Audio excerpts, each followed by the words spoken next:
Starting to the left side of the map is the Terran player for the Prime team. The Marine Prince with a really impressive first game. Can he win another one though? His idea, of course, is Maru Bronze. What a sick game we just saw from this guy. I'm gonna go watch that VOD, man. Like twice. My favorite part, well, hold that thought. Effort over here. Oh, I said his name! Ah! Street Fighter Boys is gonna kill you. From the team CJ and Tus, it is CJ and Tus Effort. CJ enters Effort, a crazy first game. A really, really impressive match. And I'm so excited to see game number 2 now. You know, there was this moment where we had a camera shot of Maru, and any normal, sane person in that moment would have had like their hair sticking up and like maybe it would be golden colored for some reason, and they would be freaking out and panicking in the booth. Maru looked like he was watching a really boring TV show he'd already seen 4 times while he was just like microing his heart out and destroying everything Effort sent at him.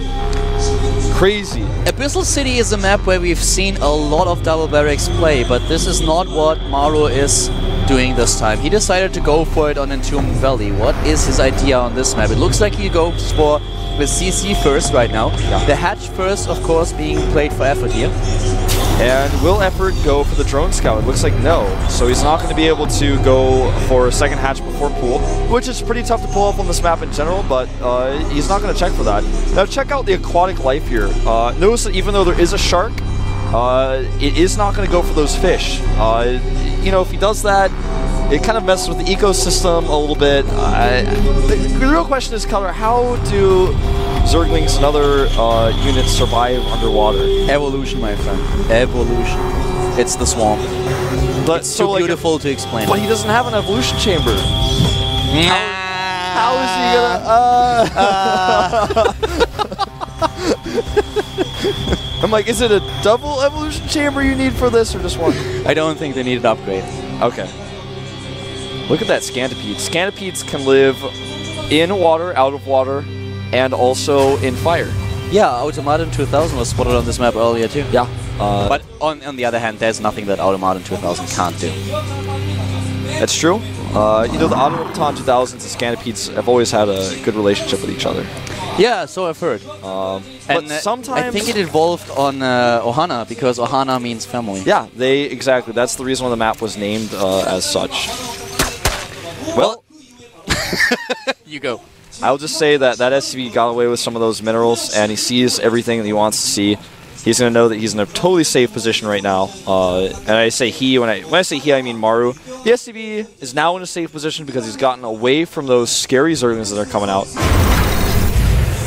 At this point now, we have Maru going for the factory and going for a standard opening, so we don't see any kind of weird play coming out of him, no kind of aggressive proxy barracks or whatever.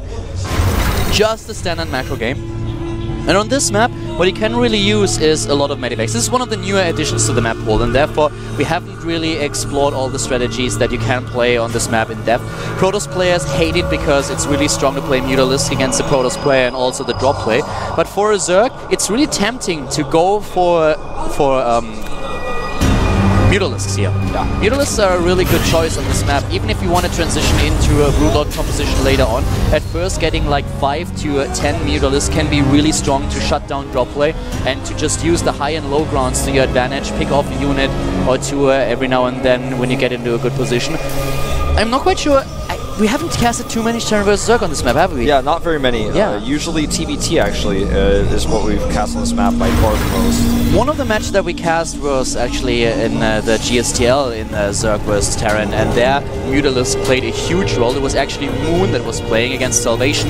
That's actually how big the battlecruiser should be, by the way, that we just saw that was crashed underwater. But maybe one day there'll be a mega unit like the mothership that's a giant battlecruiser looks like that.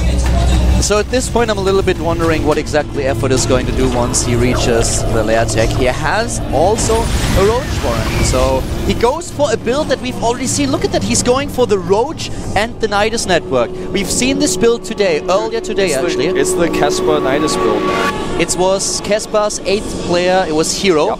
and he played it on Antigua. A roach strategy where you get a Nidus network, you go for a forward Nidus, and then you have all these roaches just going straight for the natural or the third base. But with the Overlords he has a position, he might even try to put the Roach Warren, the Nidus network into the main base. And Maru has a patrolling Marine. Yes, exactly. That's going to be tricky now. Doesn't know who he's messing with. Did you see what happened to the last guy who tried to all-in Maru? Oh, we saw it. We saw it. It was Effort. Effort wants to do it again. Now, Nidus is in position, but he can't see it. He can't see it. There's no way for him to defend now without a bunker. There's not a lot that Maru has in order to fend this off. And in the last game that we've seen where this was used, the Terran player made the choice to lift the natural and go into the main base. Maru has to do something similar. Look at this. The supply depots are going to die. Will he focus on them? He has the queens as well, and he's starting to drop down a couple of tumors. And immediately, Maru reacts in time, uses every single SCV, pulls them into the main base. He targets the Nidus with his Hellions. He's only got one queen here with Transfuse. He may get the Nidus. He's actually started a tech lab for his factory. A second Nidus though in the main base. Oh, this is so horrible now for Maru. He's being attacked at two positions. We have two Banshees out. They take down the queen immediately. The first one is dead, and on the other hand, we have the SCVs now rolling in, trying to take down the roaches, but the second wave of roaches already at the wall, at the choke point, taking down the supply depot, and everything is open now. Making 3 depots right now, but I think Maru may be out of luck this time. Nidus sinks back into the ground. He killed the other Nidus with Hellions, but another one comes off at the natural. He just has unlimited vision, so he can just keep making these Niduses. Transfuses go down, and here comes that third Nidus. I think Maru, even though he's got these Banshees to defend, is not going to be able to hold on forever. Everywhere Nidus networks, another one in the main base, and there are so many roaches being built. He has queens as well. He's spreading creep towards his opponent's main base, running in with the roaches. Yes, the Banshees are awesome in order to defend here, but at the same time, the units that are already in his main base are just too much. Effort is setting an example here. He is executing Maru. After the first game went to the Terran player, the Zerg is going for game number 3 here. Yeah, he's got to take out that last Nidus if he wants to kill the roaches as well. There's just too much to be killed, and I think Maru is going to have to GG here. He does not have the fast third command center like we saw earlier today. The queen comes out. He doesn't have enough energy on his Banshee for Cloak.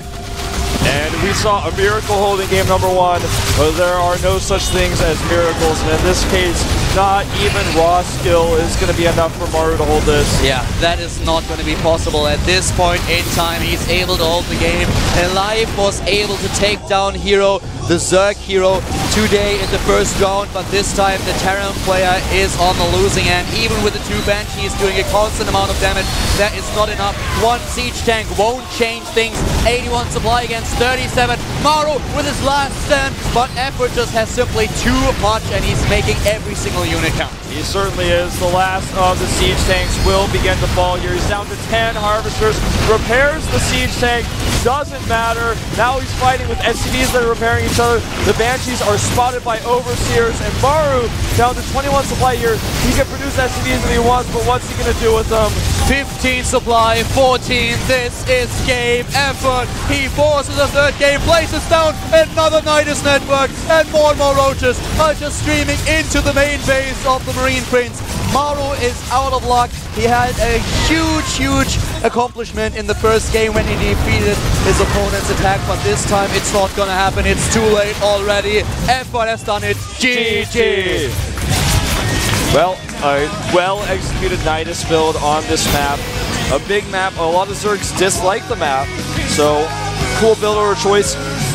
Maru prepared for Nidus play in the main base, but not prepared for Nidus with Roach Speed. This is a build we've only seen very few players execute, in fact 2. And seriously, this series is epic. Your guess who's going to win the third game is as good as mine. Yeah, man.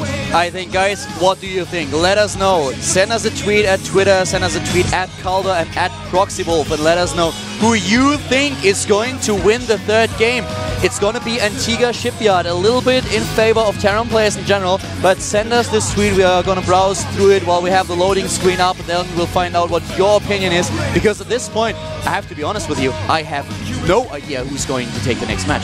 It's hard to say. Both players being very aggressive. We haven't seen a straight-up game between these 2 players. Both of them just throwing rocks at each other. In game number 1, Maru playing aggressively and Effort following it up. Maru holds. Game number 2, Maru wants to play a straight-up game. Effort does not allow it. Well-executed Nidus play there. That match was crazy. Nidus everywhere. And such a great job by Effort. I really have to say that he made this happen. In the first game that we've seen this today, it was not really as well executed as we've seen from Effort. So that was amazing. That was really a great strategy. Even with the scout, he was able to pull it off. He pulled it off indeed. This is, again, game number 3, the final deciding map. It is Antigua Shipyard. Maru, the young Terran, against Effort, the Zerg legend. This is the GSL Code A round of 48, cast by Caldor and Wolf. Let's start the game.